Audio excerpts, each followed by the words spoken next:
Guys, there is $73 trillion of wealth transfer coming from the boomers to the millennials. We all know the millennials are more likely to buy crypto than the boomers. How much more and how much of that 73 trillion of inheritance is going into crypto? Well, let's crunch the numbers. These are obviously like research numbers, but obviously they're just hypotheticals for the time being. And I do believe the amount invested in crypto will be greater than what we calculate because as time goes on, as we get more regulations, as it becomes more mainstream, I do think more and more people will invest a lot into crypto. And I have to make a statement about median salary and mean salary. The average amount and the median are very different. The average is basically you just take everything divided by the total number of people. That's the average. The median is who's exactly in the middle. The average tends to be swayed by super high earners and super high investors. The median is always just the guy in the middle. So they're very different. I basically use the median numbers because I think that actually represents more of the middle ground. But because of that, I think these numbers are a little bit deflated because the average people will invest a lot of money in crypto. So let's actually look at the $73 trillion worth of wealth transfer. Now, according to data, about 6% of boomers actually invest in crypto. But among millennials, which are generally their kids, because they're 20, 30 years apart, it's 27%. So there is a 21% difference between millennials and boomers in terms of who and how much they invest in crypto. 21% of $73 trillion is $15.33 trillion. You're probably going wow, that's a lot of money. We're going to the moon. Hold on to that thought because obviously not all the 15.33 trillion is going into crypto. There are other things like, food, buying a house, buying a car, travel, and other things they might want to spend money on. Crypto is going to relatively take a small part of it. The median net worth of people, let's say 35 to 44, which are the most likely group to actually invest in crypto, is $91,000. Now, the mean is actually a much higher, but that's being pulled up by the really rich families. The median, the person in the middle is worth around $91,000. I can definitely relate to that. The median investment into crypto is $500. Now, the mean investment into crypto is $7,000. Once again, a couple of huge investors pull that up. But if you want to get the middle ground, it is the median. And like I said before, these calculated numbers are probably going to be somewhat suppressed because I am using the median, which is more representative of the middle ground. But obviously, the real numbers will actually be pulled up by those huge investors, and we could see way, way more money coming into crypto because of that. But I'm using the median because I think that's the best middle representative.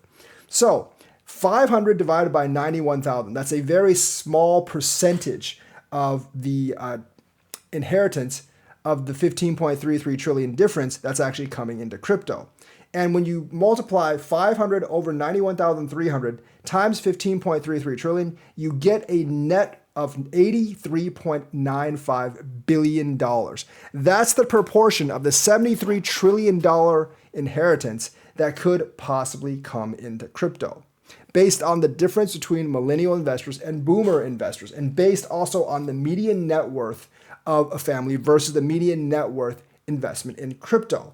Now, $83.95 billion is still a lot of money, but remember, that's not coming in all at once. The wealth transfer between the baby boomers and millennials will occur between about right now to around 2045 over the next 20 years. But over the next 20 years, for $83.95 billion, is just over $4 billion a year. And that's going to be $4 billion net positive. $4 billion into crypto is still a lot of money.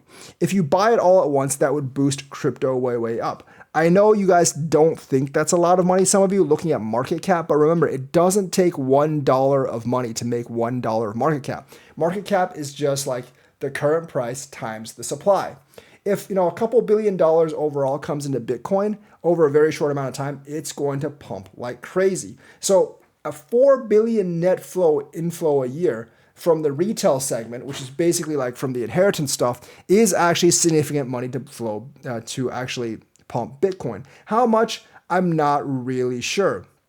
But the thing is, I think it is almost guaranteed because millennials are way more likely to invest their extra money from crypto than boomers are, that will get a couple of $1 billion of inflow a year into crypto on average. Yes, we'll still have our bear and bull cycles, but overall, it should be, from the inheritance factor, it should be a little bit more than plus 4 billion a year, according to these numbers. Now, once again, I do think the numbers should actually be higher because those guys at the top are going to pour so much more in than these calculations. And also because crypto is still not mainstream right now, there's less millennials that actually trust it right now than there actually should be. Like a lot of the non-tech savvy people probably don't really trust it all that much, but that is definitely going to change over time.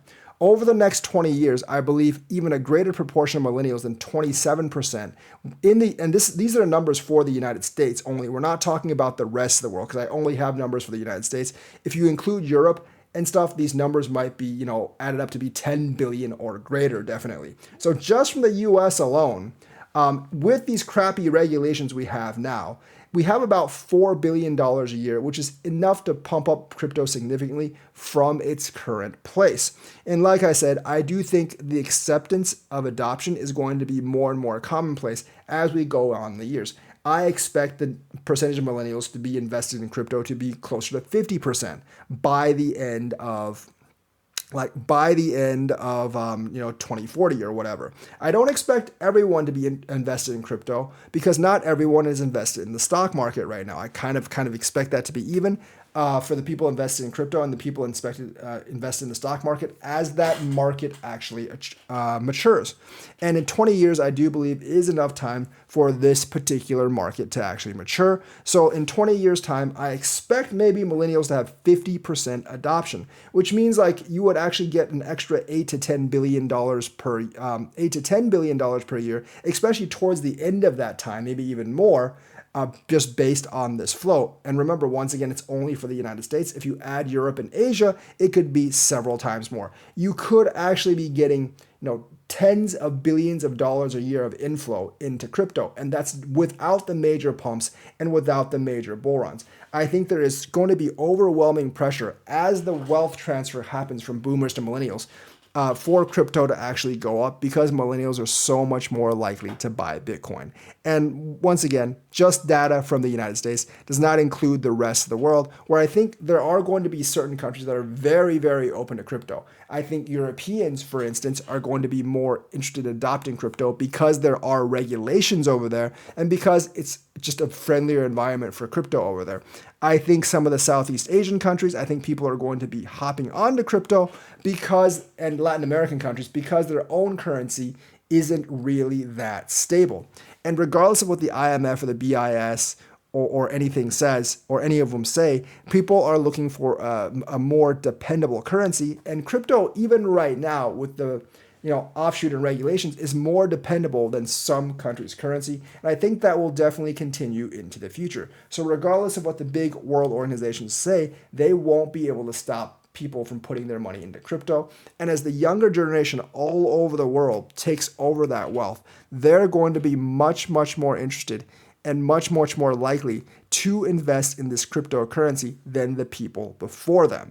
So I do actually see this as a slow trickle of money into crypto, and it's not one the regulators can stop, because as the regulators get younger, like everyone else, as new generation people replace the old generation people in government and Congress, which will eventually happen, I think they'll get more friendly towards crypto as well. And these rules are going to hash out for crypto pretty favorably in the long run, because the young people are going to be more tech savvy and they're going to be more progressive about new financial measures, especially because people are unsatisfied with the way that the current financial system works, always favoring those that are already on top. Now, make no mistake, crypto also favors those that actually have big bags already.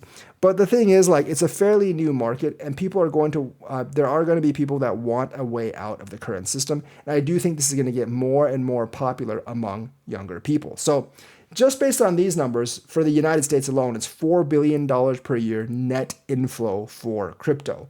But realistically, just based on the United States and based on, I think, the increased adoption in crypto over the next 20 years, it should be over $10 billion a year. And if you count the rest of the world, it could be 20, 30, 40, $50 billion a year net inflow to crypto, and that will balloon the market cap to way more than we can think. Remember, just a dump of $1 billion over a short amount of time can actually dump crypto a couple thousand points. So think about all this money coming in, and it's going to be even heightened even more during a bull run. So that's actually why you should actually want to get in early now. Now, you want to invest in good projects. You don't want to go all in on Bitcoin, because I don't think Bitcoin is going to last more than 3 or 4 more halvings, just because the electricity cost to mine, the price won't be able to keep up. You can't have a coin, depend on a coin quadrupling its price forever. I think after 3 or more halvings, after it's 16, 20x's, it's going to have trouble with the price keeping up.